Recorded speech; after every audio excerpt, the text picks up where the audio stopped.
Donc, un forum social, c'est quelque chose qui s'organise depuis maintenant plusieurs années sans qu'il n'y ait un comité organisateur qui va dire c'est celui-là qui parle ou celle-là et pas celui-là, qui va dire on parle de ça et pas de ça.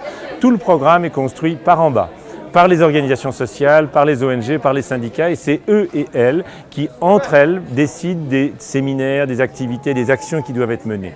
Et c'est un processus qui se fait de la façon suivante. Les organisations proposent une activité, il y a ensuite une publicité de ces activités dans le site web, ensuite il y a un processus de regroupement, les Brésiliens disent d'agglutination, qui permet d'échanger et de regrouper les activités pour avoir des débats qui permettent à des organisations et des mouvements qui viennent d'expériences différentes, mais aussi de continents différents, de parler ensemble et de se rassembler. Ça, c'est la première chose, c'est pas nouveau, mais ce forum continue cette ligne-là.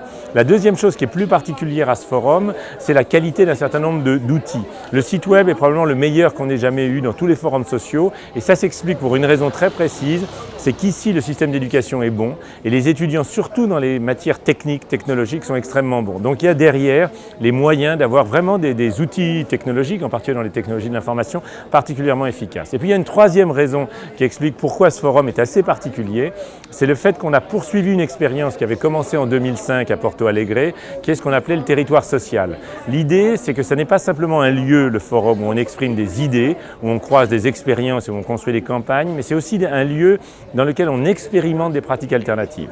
Et ça se voit en particulier sur l'interprétation, c'est-à-dire tout ce qui permet aux gens de parler d'une langue à une autre. Les interprètes sont des interprètes volontaires dans un réseau international qui s'appelle Babel. Bien évidemment, leur voyage est payé et leur hôtel également, mais ils ne sont pas payés. Et quand on connaît le coût de l'interprétation, c'est évidemment clé. Sans ça, on ne pourrait pas avoir de la traduction ici.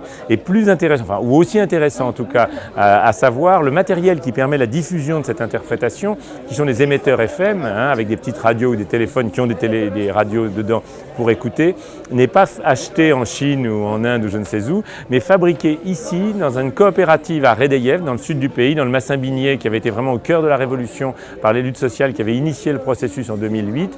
Et c'est cette coopérative ouvrière qui a construit tout le matériel qui permet au forum d'avoir de la traduction de qualité. Et c'est tout à fait intéressant de voir comment ces pratiques alternatives peuvent être réellement mises en pratique et donc pouvoir être connues, diffusées et donner d'une certaine façon une valeur d'exemple à ce qu'on peut faire dans la façon de construire des espaces communs d'un point de vue militant.